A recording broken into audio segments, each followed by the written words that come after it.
Sandra, ¿cómo estás? Buen día para vos. Jueves.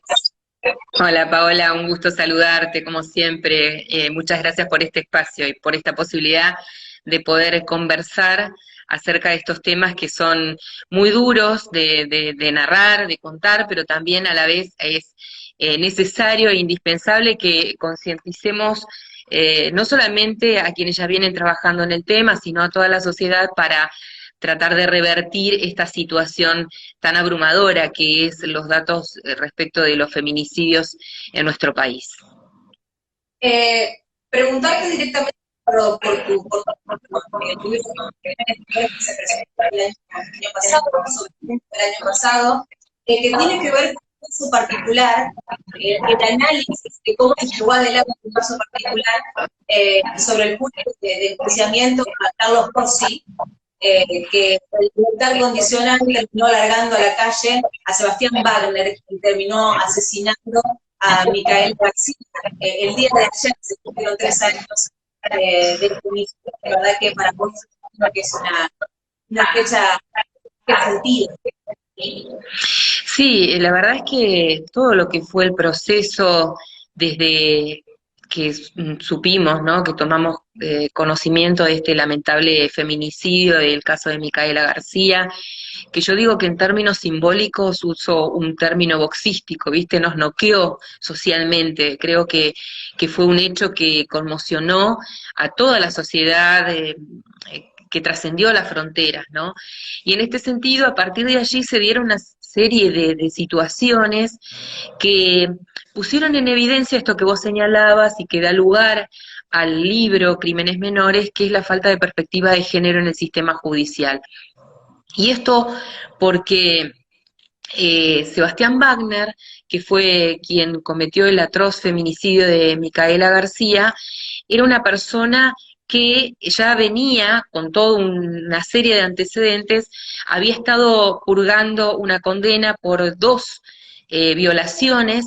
En ese momento, mientras estuvo en la unidad penitenciaria de Concepción del Uruguay, había constantemente un seguimiento de su situación y de su comportamiento, de todo lo que tenía que ver con lo que él, lo que tenía que ver con esas causas, y todos los informes técnicos de los distintos equipos interdisciplinarios, tanto de la unidad penitenciaria como del juzgado de ejecución de penas, que era quien seguía de cerca todas estas instancias, y los propios organismos del Superior Tribunal de Justicia, todos los informes técnicos de profesionales de la psicología, del trabajo social y demás, todos decían que no había que darle la libertad condicional a Sebastián Wagner. Sin embargo, en una decisión, digamos, muy controversial, ¿no? Porque hay una determinación de que estos informes no son vinculantes en términos de la justicia, el juez de ejecución de penas, Carlos Rossi, toma la decisión de liberarlo, de otorgarle este beneficio de la libertad condicional. Y en ese periodo es que comete nuevamente este atroz feminicidio de Micaela García. A partir de ahí, y viendo todas estas situaciones, una vez que acontece el juicio Wagner, y que se lleva adelante concretamente el juicio por el feminicidio de Micaela García, desde la Asamblea de Mujeres Lesbianas, Travestis y Trans de la Ciudad de Paraná y otras organizaciones también por su parte, se presentaron 8 pedidos de enjuiciamiento al juez de ejecución Carlos Rossi. Digo esto porque es la primera vez que en el país sucede esto, es decir, que se lleva adelante un enjuiciamiento a un magistrado judicial por un tema de género. Es la primera vez que sucede. Se llevó adelante este juicio y en el libro doy cuenta de todas las instancias que transcurrieron mientras duró el enjuiciamiento a Rossi, en donde el procurador general de la provincia no acusó, que era una de las funciones que tenía que hacer, no lo acusa a Rossi, que es el juez, sino que le da todos los elementos para la propia defensa de Rossi. Finalmente, el jury termina absolviendo a Rossi en una actitud netamente corporativa de defensa a un magistrado de ese estamento.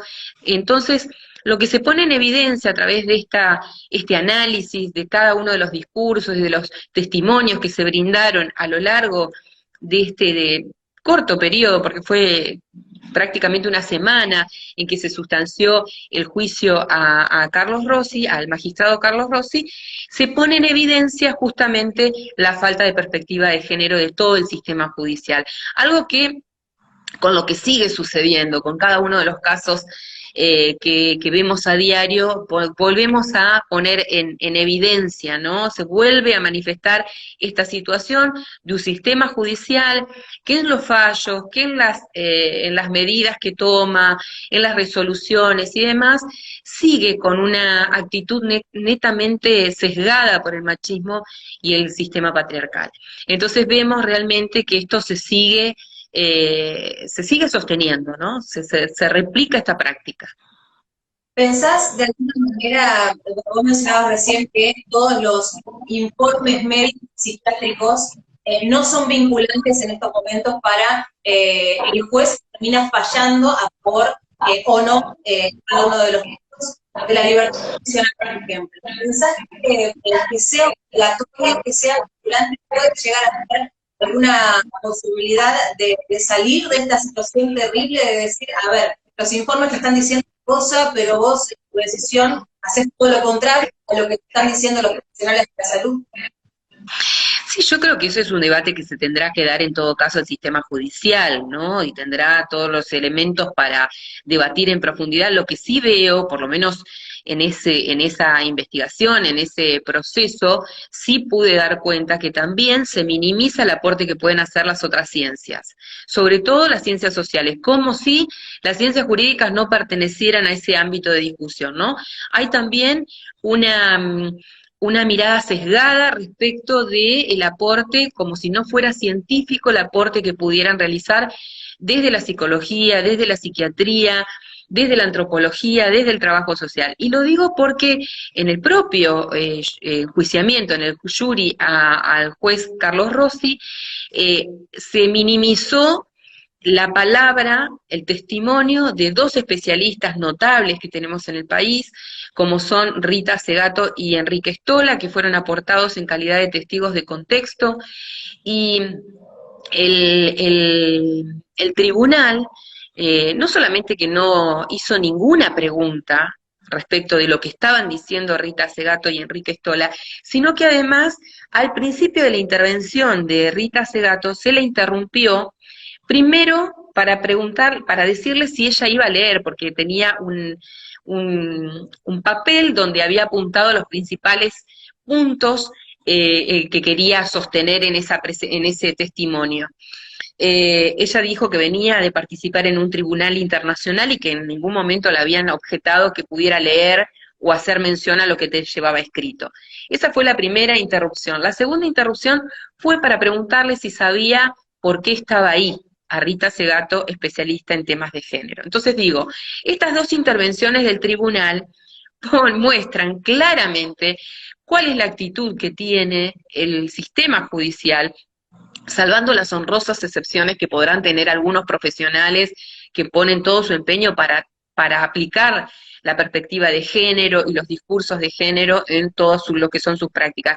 Pero en términos generales, hay un comportamiento netamente sesgado por el machismo y el patriarcado que se reitera constantemente, más allá de las declamaciones, en términos que hoy es políticamente correcto decir que queremos incorporar la perspectiva de género y el sistema judicial en su conjunto lo hace, pero no se ven los hechos. Los fallos siguen demorándose, las causas sobre feminicidios siguen sin ser resueltas. Tenemos innumerables casos en todo el país que no han sido profundizadas las líneas de investigación, que se desconoce, digamos, un avance en esas causas de feminicidio, y ni hablar respecto de la dilación o la demora que tienen las intervenciones cuando hay una denuncia concreta por el tema de una denuncia por violencia de género, como fue el terrible caso de Fátima Acevedo hace nada más que unos días atrás, hace un mes atrás. Entonces digo, esto pone en evidencia constantemente esa falta de perspectiva de género de la que estamos hablando. claramente con las dos intervenciones que hicieron desde el tribunal, no conocían el trabajo ni la historia y el proyecto que tiene Rita Segato en materia de género, ¿no? A nivel nacional, internacional y regional, que como viene trabajando también en América Latina. Claro, porque digamos, una intervención podría ser poner en cuestión o poner en tensión lo que decía Rita Segato con otros argumentos, otra profundización o poner en debate algo de lo que dijo. No, esto no fue así, fue solamente dos intervenciones que tenían que ver netamente con desmerecer y minimizar el aporte. Y a Enrique Stola también tuvo una sola interrupción, que fue por parte del abogado defensor de Rossi, que fue una pregunta netamente de corte técnico jurídico, a lo cual Enrique Stola no está obligado a contestar porque es psiquiatra, ¿no? Es un médico psiquiatra, por lo cual, digamos, no tenía ninguna obligación de contestar esa cuestión en términos jurídicos. Pero me parece que es importante este caso, que puede ser un caso emblemático, entre comillas, lo podemos ver justamente como algo que sucede cotidianamente. Y cada vez que hemos presentado el libro, que hemos tenido oportunidad de conversar con gente que va y se acerca a escuchar acerca de lo que es el trabajo de crímenes menores, vemos que los testimonios redundan en esto, ¿no? Vuelven a plantear los distintos casos en distintas localidades. Yo tuve la posibilidad de presentar el libro en Barcelona, y ahí también, es decir, pareciera que es una problemática netamente de nuestro país, y no, es decir, pasa también en Latinoamérica, lamentablemente tenemos datos estadísticos que son terribles en distintos países, también en España. Hay una cuestión que hace referencia a un tema netamente de corte cultural, llevamos siglos bajo este sistema patriarcal y machista, por lo tanto nos llevará bastante tiempo también revertir esta situación que lógicamente nos pone digamos, de cara con una realidad que tenemos que transformar. Este caso al que haces mención, el caso de Micaela García, recién decíamos al inicio de la entrevista que el día de ayer se cumplieron 3 años de este femicidio, de alguna manera posibilitó, y hoy es una realidad, la ley Micaela García, que se la conoce, que obliga a que todos nos capacitemos, todas las áreas del Estado, ¿no? Tanto judicial como ejecutivo, como legislativo también, en perspectiva de género. ¿Qué importancia, a tu criterio, tiene esta cuestión para nuestro Estado y también para el resto de la sociedad, ¿no? Mira, por un lado, nosotros tenemos un digesto en nuestro país muy importante en materia de género, es decir, tenemos una serie de normativas, de leyes, de resoluciones, de normas jurídicas muy interesantes y adhesión a tratados internacionales. El tema es la ejecución, ¿no? Una cosa son las leyes y otra cosa es cómo se ejecutan y se ponen en práctica esas leyes.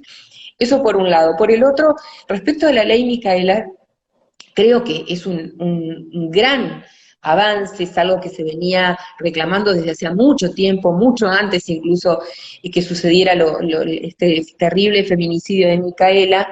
Es algo sumamente necesario e indispensable la capacitación, pero es un trabajo que es a mediano y largo plazo. En el mientras tanto tiene que suceder una serie de complementaciones, podríamos decir, de los otros órganos del Estado, de cada uno de los órganos del Estado, de cada uno de los lugares en donde nos desarrollamos, nos desempeñamos, cada persona, diría, ¿no? En términos sociales, si efectivamente queremos revertir esta problemática que nos trasciende, nos atraviesa, mejor dicho, a cada uno y cada una de nosotras. Digo esto porque si no terminamos, pareciera, yo me estoy preguntando realmente y lo comparto en voz alta, si no terminamos naturalizando los datos estadísticos de los feminicidios como si fuera un dato más, ¿no? Un número frío, cuando estamos hablando de lo que está sucediendo respecto de mujeres digamos, que son asesinadas cada 22 horas en nuestro país, como si eso fuera algo natural y normal, que una mujer muera por crímenes de odio, por crímenes políticos, por crímenes que son netamente de carácter político, ¿no? Y de poder, me pregunto si esto no lo terminamos naturalizando como una práctica más, cuando atrás de cada una de estas historias hay toda una trayectoria de vida que quedó truncada, hay un entorno familiar, un entorno de amistades que se ve terriblemente afectado por cada uno de estos feminicidios, pero también en términos sociales. ¿Qué impacto está teniendo estas muertes en nuestro imaginario colectivo? ¿Cómo nos compromete socialmente este tema si realmente queremos cambiar lo que está pasando, que a mí me resulta estremecedor y pavoroso? Desde el 1 de marzo, perdón, desde el 1 de febrero hasta los últimos días de marzo ya suman 86 los feminicidios cometidos aquí en todo el territorio del país. Y en este Hasta el 10 último de tramo marzo. del mes de marzo, fueron 10 en el contexto de encierro. Algo de lo que no se habló hasta las últimas horas, hasta hace 1 o 2 días atrás, cuando surgieron las 10 cifras que en los últimos 12 días, donde estábamos transitando la cuarentena obligatoria de los argentinos, sucedieron 10 nuevos homicidios en Argentina. Sí, exactamente, hasta los primeros días de marzo, hasta el 10 de marzo eran 68. A partir del 10 de marzo, a partir del día que se establece la cuarentena obligatoria, esta restricción, esta medida de aislamiento social obligatorio que se pone por una razón netamente sanitaria, la cual todos acordamos que debe ser, pero esta situación conlleva a que muchas mujeres tienen que estar conviviendo con quien es su victimario. Y esto realmente ha agravado la situación porque vos señalabas que en los primeros días hubo 12 feminicidios y contamos también aquellos feminicidios que se llaman vinculados, que son de menores, de niñas, niños, adolescentes, que son asesinados por quien está ejerciendo violencia contra su madre, ¿no? Y en este caso hubo un caso de una chiquita de 2 meses en Tucumán y otra chiquita de 2 años creo que en la provincia de Misiones, sumado a Ada, que es la hija de Cristina Iglesias, que fue asesinada junto con su mamá. Digo, esto revela un estado de situación terrible respecto de lo que son los crímenes, estos crímenes de odio, por el solo hecho de ser mujeres. Digo, aquellas mujeres que ponen algún tipo de limitación a ese varón que cree que puede disponer absolutamente, no solamente de los cuerpos, sino de la decisión e incluso de la vida y de la muerte de esas mujeres. Hasta el día de hoy se contabilizan 15 casos.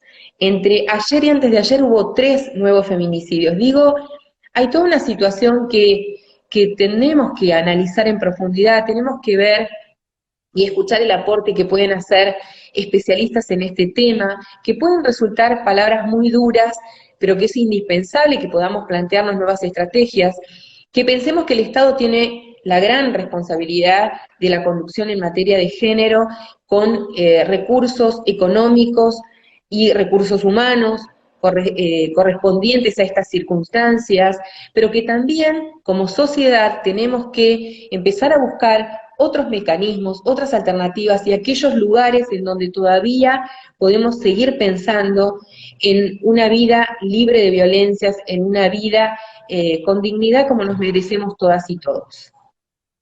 Sandra, para ir finalizando y agradecerte por tu tiempo, por brindarnos conceptos tan claros respecto de esta situación, pregunto, ¿qué es lo que te pasó el 9 de mayo? Nosotros estamos viendo el feminicidio de Fátima Acevedo el 8, precisamente un día tan simbólico también para la lucha de todas las mujeres a nivel mundial, y el lunes nos encontramos todos en la plaza principal, la plaza 1 de Mayo, en la ciudad de Paraná, para marchar. Nos encontramos y la verdad que te vi muy conmovida por toda la situación, prácticamente todo el mundo estaba con lágrimas en los ojos por todo lo que está ocurriendo acá en la ciudad particularmente.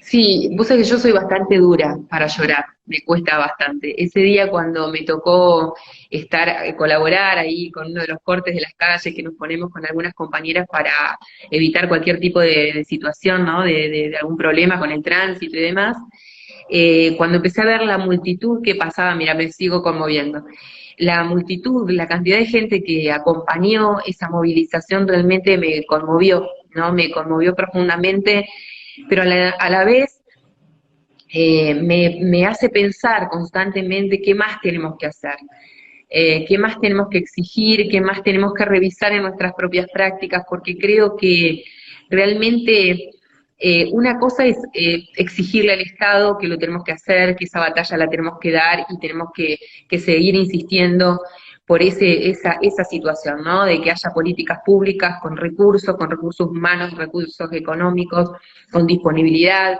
con asistencia y acompañamiento a las víctimas. Pero también me pregunto, y esto es una pregunta que dejo abierta, ¿qué es lo que tenemos que hacer como sociedad para que estas cosas empiecen a cambiar? Más allá de los cursos, más allá de los discursos y de las declamaciones, ¿qué es lo que tenemos que hacer para que podamos tener una vida libre de violencia? Bien. Sandra, muchísimas gracias por tu tiempo. No, muchísimas Muy gracias a vos, Paola, un gusto, como siempre, compartir este espacio y la posibilidad de llegar a la audiencia con estos temas que merecen la pena que lo reflexionemos en profundidad. Muchas gracias.